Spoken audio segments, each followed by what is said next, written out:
গত 11 ডিসেম্বর ছিল এসআইআর এর ফর্ম জমা দেওয়ার শেষ তারিখ। রাজ্যে এ পর্যন্ত গতকালের শেষ রিপোর্ট অনুযায়ী এই যে ভোটার তালিকা থেকে এসআইআর এর ফর্ম জমা দেননি এমন তালিকার সংখ্যা এসে দাঁড়িয়েছে 57 লক্ষের বেশ কিছু বেশি, অর্থাৎ 58 লক্ষের কাছাকাছি, যেটা ছিল মৃত ভোটার, এক জায়গা থেকে আরেক জায়গায় স্থানান্তরিত ভোটার, আবার কারো বাংলাদেশি ভুয়ো ভোটার। সবকিছু মিলে এই যে 58 লক্ষের কাছাকাছি যে ভোটার খসড়া তালিকা থেকে বাদ করতে চলেছে, এরপরেও প্রায় 1 কোটি ভোটারকে হিয়ারিং এর জন্য ডাকছে নির্বাচন কমিশন। তো কিছু পরিস্থিতির মধ্যে সংসদে ডক্টর সুধাংশু ত্রিবেদী একটি জ্বালাময়ী ভাষণ রাখলেন, যে ভাষণ না শুনলে দিনটাই বিধা হয়ে যায়। নমস্কার, আমি সোমনাথ, আপনারা দেখছেন আমার ছোট্ট ইউটিউব চ্যানেল ডিকো নিউজ বাংলা, সত্যের সাথে বাস্তবের পথে। প্রিয় দর্শক, চলুন দেখে নেওয়া যাক সেই डॉक्टर सुधांशु त्रिवेदी জ্বালাময়ী ভাষণ। भारत के इतिहास की पहली इलेक्शन पिटीशन, चुनावी धांधली के विरुद्ध पिटीशन कब दाखिल हुई? 21 अप्रैल 1952। किसने दाखिल की? भारत के लॉ मिनिस्टर रहे बाबा साहब अंबेडकर। और उनके उस पिटीशन को मैं कोट करना चाहता हूं। उसके पैरा 12 में उन्होंने लिखा, the petitioner says that the aforesaid large number of double votes, 74,333 being void, has been a result of corrupt practice and undue influence on the part of the respondent number 1 and 2। Sir, बाबा साहब अंबेडकर को 74,333 vote cancel करके 14,000 vote से हारा हुआ declare कर दिया गया। मगर सभापति महोदय, ये तो थी प्रक्रिया। अब इस पे प्रतिक्रिया देखिए। तत्कालीन प्रधानमंत्री जवाहरलाल नेहरू जी की प्रतिक्रिया है।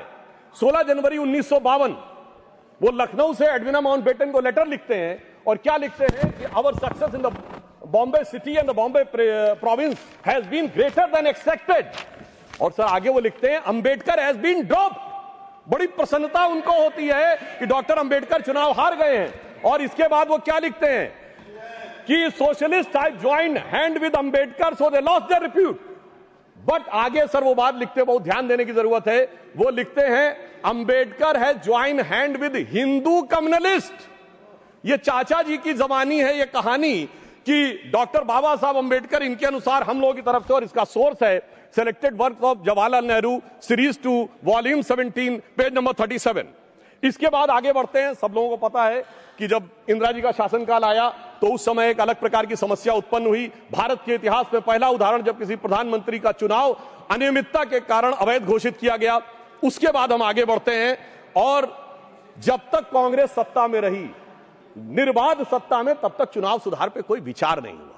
चुनाव सुधार पे विचार शुरू होता है 1977 में, जब इलेक्शन कमीशन द्वारा ईसीआईएल को इलेक्ट्रॉनिक वोटिंग की संभावनाएं खोजने के लिए कहा जाता है।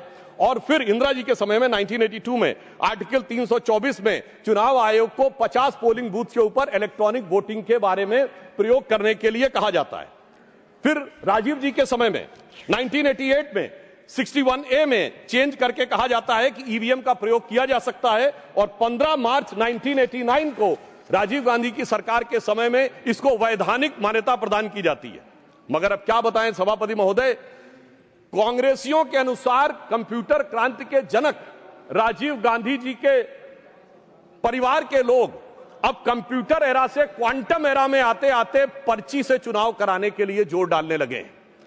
और यह भी मैं बताना चाहता हूं कि पर्ची के बारे में बहुत सारी चर्चाएं होती थी, कैसे बूथ कैप्चरिंग और मतपेटियां लुटती थी, वो एक अलग विषय है। परंतु मैं यह भी कहना चाहता हूं कि देश की संसद में कई बार चुनाव सुधार के लिए बड़े विधेयक पारित हुए। पर मैं उदाहरण देना चाहता हूं कैसे हुए। एक बार इंदिरा जी का चुनाव गलत सिद्ध हुआ तो सर रेट्रोस्पेक्टिवली चुनाव का सुधार कर दिया गया, ताकि किसी भी अदालत का उस पर कोई प्रभाव न पड़े। फिर मैं याद दिलाना चाहता हूं, सर राजीव गांधी जी जब प्रधानमंत्री थे 1989 को उनका चुनाव हुआ अमेठी में, सर गोलियां चली, 21 लोगों पे एफआईआर हुई। और उनके विरुद्ध कौन लड़ रहे थे? राजमोहन गांधी, महात्मा गांधी के पौत्र, और डॉक्टर संजय सिंह जो पूर्व केंद्रीय मंत्री थे। उनको इतनी गंभीर गोली लगी कि प्राणों का संकट उत्पन्न हो गया। और आरोप यह था कि प्रधानमंत्री जी के पक्ष में, और यह पुलिस की गोली नहीं थी, क्रॉस फायरिंग हो रही थी, जिसके बारे में उस समय कई अंतर्राष्ट्रीय मीडिया ने 26 नवंबर को लिखा कि भारत के 42 वर्ष के इतिहास में संभवतः यह सबसे हिंसक चुनावों में से एक।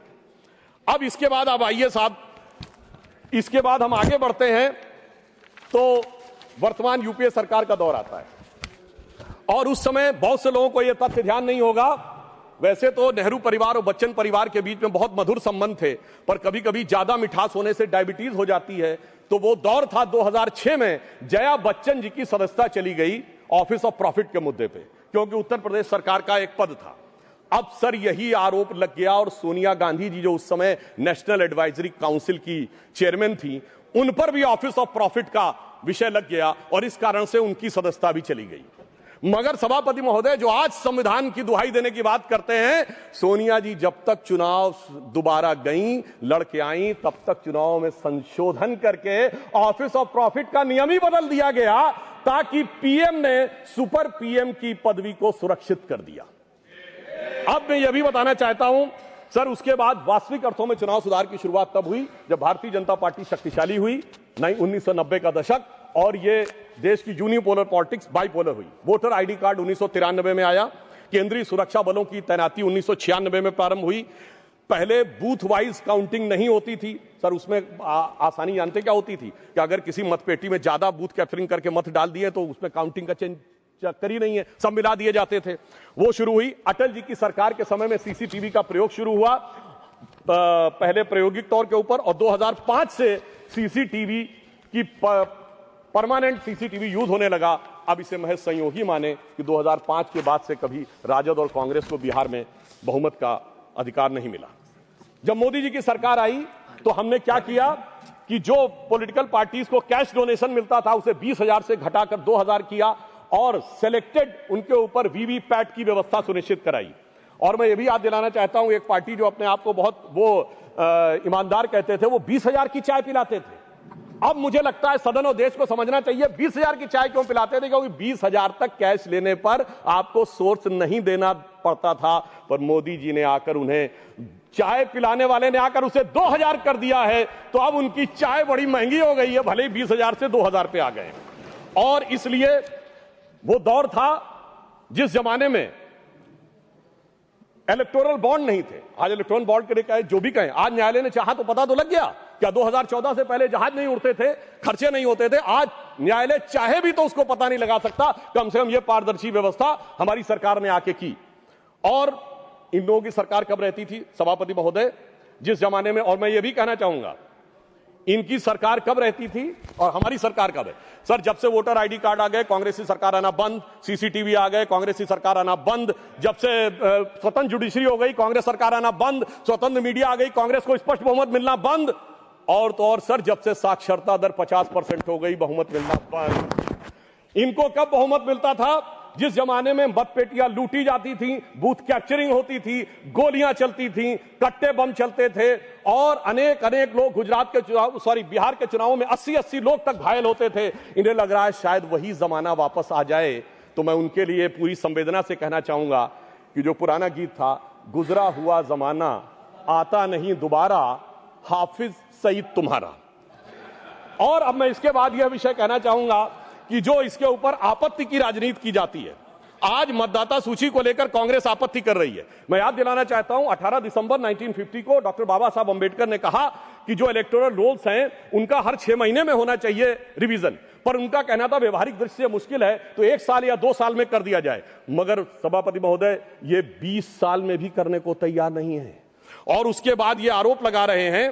तो मैं इनसे पूछना चाहता हूं, अभी हमारे सम्मानित सदस्य कह रहे थे कि 45 दिन के बाद वो नहीं करते, उसका जवाब गृह मंत्री जी वहां पर दे चुके हैं। उन्होंने साफ साफ कहा 1991 में जो चेंजेस किए थे नरसिम्हा राव सरकार में, उसमें कोई भी एविडेंस, कोई भी पिटीशन 45 दिन तक ही हो सकती है। परंतु मैं पूछना चाहता हूं महोदय, बिहार के तो 45 दिन हुए, आज 45वां दिन है, क्यों नहीं अभी तक सीसीटीवी के लिए एप्लीकेशन दी है?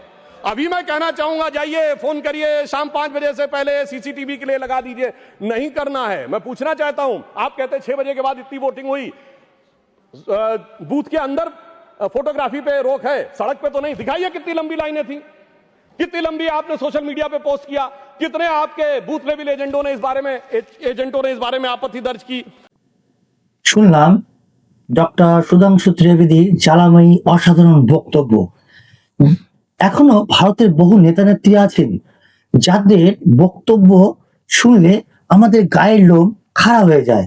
তাদের মধ্যে ইনি একজন অন্যতম। আজকের ভিডিও এ পর্যন্ত। প্রিয় দর্শক, দেখা হবে নতুন কোনো টপিক নিয়ে খুব শীঘ্রই, তাড়াতাড়ি আপনাদের সাথে। আমাদের ভিডিওটি আপনাদের ভালো লেগে থাকলে অবশ্যই বেশি বেশি করে লাইক করবেন এবং শেয়ার করতে ভুলবেন না। আর চ্যানেলটিতে যদি নতুন হয়ে থাকেন, সাবস্ক্রাইব করে পাশে থাকবেন। ধন্যবাদ।